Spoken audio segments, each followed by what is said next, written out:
آنکھوں کی ٹھنڈک محاورہ ہے یہ، آنکھوں کی گرمی اور آنکھوں کی ٹھنڈک،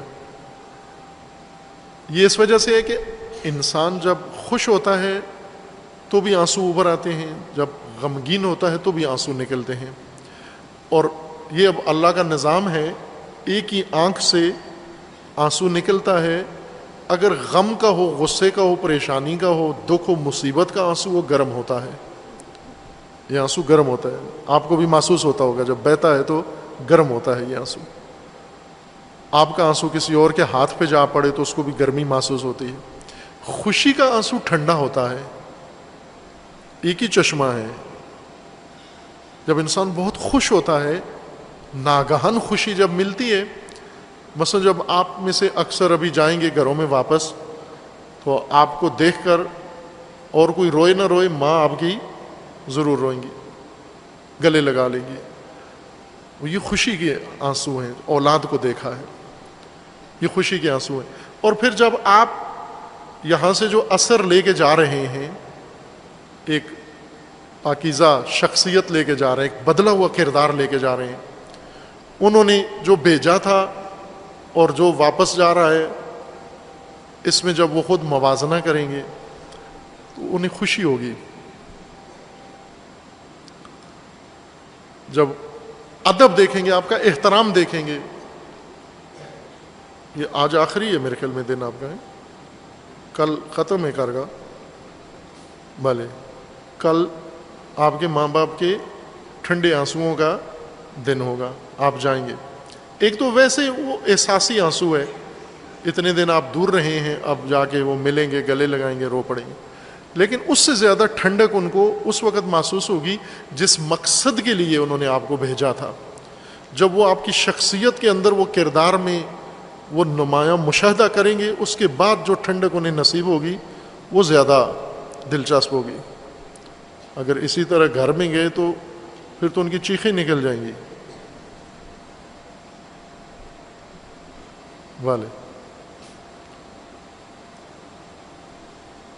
پھر تو وہ کہیں گے کہ ہم نے تو یہ چھوٹا بھیجا تھا، یہ بڑا ہو کے آیا ہے وہاں سے. چھوٹا شرارتی بھیجا تھا، یہ بڑا شرارتی ہو کر واپس آیا. میں نے کل پرسوں ایک مثال بھی دی تھی آپ کو کارگاہ کی، کہ وہ بچے گئے واپس جا کر انہوں نے ایک اثر دکھایا تو ماں باپ کی آنکھوں میں آنسو آ گئے. وہ ٹھنڈک ہے. اور یہ خدا سے انسان مانگتا ہے کہ خدایا اولاد ایسی ہو، آنکھوں کی ٹھنڈک. یعنی ہر روز، ہر مرحلے میں، ہر دن اولاد کو دیکھ کر ماں باپ کے آنکھوں میں ٹھنڈک آ جائے، سکون آ جائے، تسکین ہو جائے. ایسا اچھا کردار. ایک تو عمومی کردار آپ کا دیکھیں گے، اور ایک خصوصاً آج کل کے بچے انگلش سکولوں میں پڑھتے ہیں، اور سب سے جو بڑی برائی ایک اس میں ہوتی ہے، ماں باپ کا وقار، ادب، مقام انگلش میں نہیں ہے. انگریزی میں ماں باپ کی آپ شکایت کر سکتے ہیں، لیکن ماں باپ کے ادب کی کوئی تاکید نہیں ہے. انگلش سکولوں میں وہاں چھوٹے بچے کو جب وہ چوتھی پانچویں یا تیسری کلاس میں شاید ہوتا ہے، وہیں پر گورنمنٹ کی طرف سے ایک ٹیلی فون نمبر دے دیتے ہیں کہ آپ ماں باپ کی شکایت کریں. ماں باپ ڈانٹیں، فوراً پولیس کو فون کر دو، ماں باپ کو پکڑ کے جیل میں بند کر دیں گے. ابھی بہت سارے ماں باپ جیلوں میں بند ہیں بچوں کی وجہ سے. بچوں نے فون کیا، ماں کو پکڑ کے لے گئے، باپ کو پکڑ کے لے گئے. انگلش میں ماں باپ کوئی اہمیت نہیں رکھتے. انگریزی اسکول قاصر ہیں یہ بچوں کے اندر یہ احساس بڑھانے میں. بہت زیادہ اگر وہ بھی اسکول اپنی پرفارمنس دکھانے کے لیے یہ بچوں کو رٹا دیتا ہے کہ جب جو تو ماں کو ہائی کر دو، ہائی. آگے سے ماں بھی اوئے کر دے، اوئے. بس یہ انگلش اسکول کا نتیجہ ہے. لیکن دین نہ، دین کا یہ حکم ہے کہ یہ ماں کا لخت ہے، لخت بضع. جیسے رسول اللہ کا فرمانا تھا نا کہ فاطمہ بضعۃ منی، یعنی ٹکڑا، جگر کا ٹکڑا. لخت ٹکڑے کو کہتے ہیں. بچہ لخت جگر ہے، ماں باپ کا لخت ہے. ٹکڑا ہے ان کا، اور وہ جو احساس ہوتا ہے مادری کا اور پدری کا، وہ منفرد احساس ہے۔ آپ جن اسکولوں میں پڑھتے ہیں ان سے ایک مزاج ہو گیا ہے، بچہ واپس جاتا ہے تھکا ہوا، اتنا بھاری بستہ کتابیں، اور ٹیچروں کی وہ دونس اور ساری خستہ، جا کے بستہ پھینکا، نہ سلام کہا نہ ہائے کہا۔ وہ سکھاتے تو ہیں ہائے کرنا، لیکن یہ نہیں کرتا وہاں جا کر ہائے۔ وہاں جا کر کھانا کیا ہے، کھانا لے کر آتے ہیں، یہ کیا پکا ہوا ہے، یہ میں نہیں کھاتا، میرے لیے برگر لے کر آؤ فلاں۔ یہ انگلش اسکولوں کی تعلیم ہے۔ لیکن یہاں سے جب آپ نے جانا ہے تو وہاں جا کر سب سے پہلے، یہ میں ہر کارگاہ میں عرض کرتا ہوں سب عزیزوں کو، خواتین بھی اور بچے بھی، اور اکثر کرتے ہیں جا کر، یہ دکھاتے ہیں یہ نتیجہ، اور جس سے ماں باپ کو سب سے زیادہ خوشی ہوتی ہے، وہ ادب جو خود ماں باپ کے لیے آپ نے انجام دینا ہے۔ ان کی جو زحمتیں ہیں آپ کو نہیں معلوم، قرآن نے بھی فرمایا تمہیں نہیں معلوم کہ تمہیں پیدا کرنے کے لیے اور پالنے کے لیے کتنی زحمتیں انہوں نے برداشت کی ہیں۔ اگر ایک دن تمہیں ایسا گزارنا پڑ جائے ہلاک ہو جاؤ گے، جتنی انہوں نے تکلیفیں اٹھائی ہیں تیرے لیے۔ ان ساری زحمتوں اور کوششوں کا ان کو اگر اجر و صلہ ملے تو وہ یہی ادب ہے جو ان کے سامنے جا کر پیش کریں آپ ماں باپ کو۔ گھر میں جب جائیں، چھوٹے اور بڑے سب، آپ میں سے بہت سارے ہوں گے جنہوں نے ماں باپ کو سلام تو کیا ہوگا، لیکن دور سے انہوں نے خود پکڑ کے جکڑ کے آپ کو بوسہ دے دیا ہوگا، لیکن آپ کی رغبت کم ہوتی ہے۔ اب یہ آپ نے جانا ہے، جا کر سب سے پہلے ماں کو، والد موجود ہوں تو بھی پہلے ماں کی خدمت میں جاؤ اور قدم بوسی کرو پہلے ماں کی۔ سب سے پہلا کام قدم بوسی، بڑے چھوٹے سب، شرم نہیں کرنا ہے کہ یہ تو شرمندگی، اب میں داڑھی رکھ کر ماں کے۔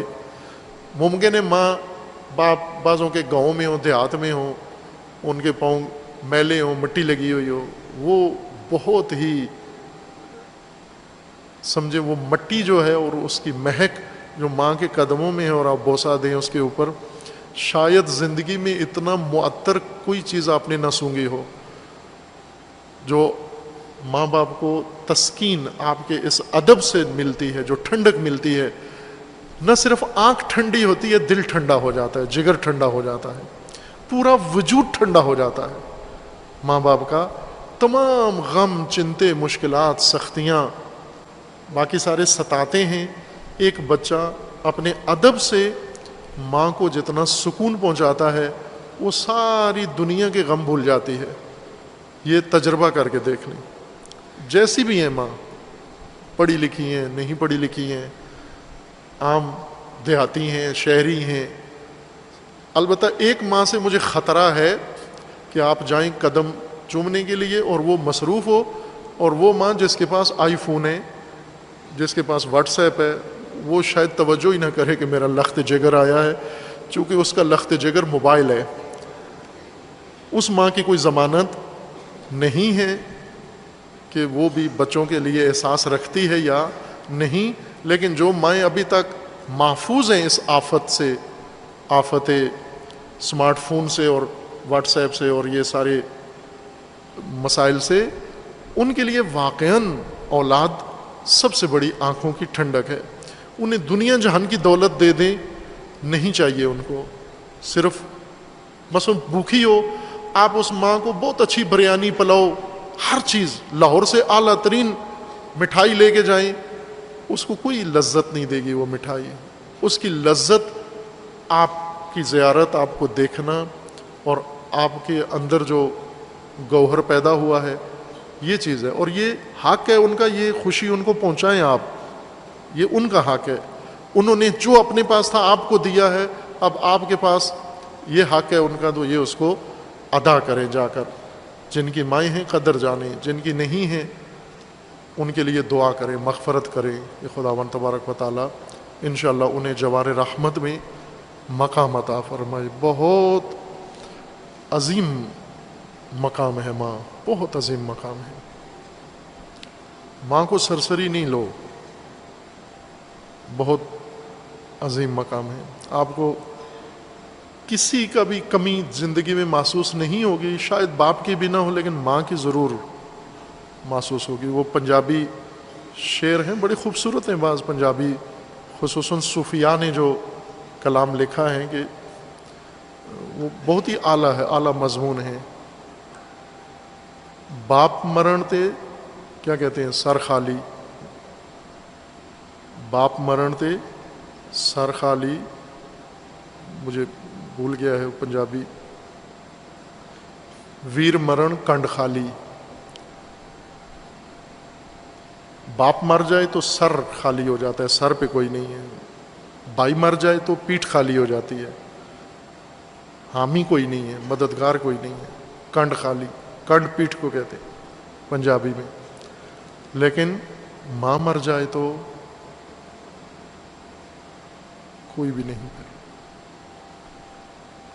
پھر اس کا متبادل کوئی سایہ ہے ہی نہیں، خدا نے بنایا ہی نہیں.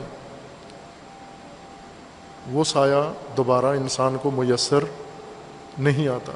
بھائی کی جگہ دوست لے لیتے ہیں، حامی پشتیبان مددگار بن جاتے ہیں. باپ مر جائے سرپرستی کوئی نہ کوئی لے لیتا ہے، سر پہ آ جاتا ہے. لیکن ماں کی جگہ کوئی بھی نہیں لیتا. تو یہ حق ہے ماں کا جو پیش کریں. قرآن بھی کہتا ہے کہ عباد الرحمن کی آرزو کیا ہے کہ خدایا ہمیں اولاد سے آنکھوں کی ٹھنڈک پہنچا. یہ ٹھنڈک ان کا حق ہے جو آپ کے پاس ہے. پہلا حق آپ نے یہ آنکھوں کی ٹھنڈک، دل کی ٹھنڈک، جگر کی ٹھنڈک ان کو پہنچانا ہے.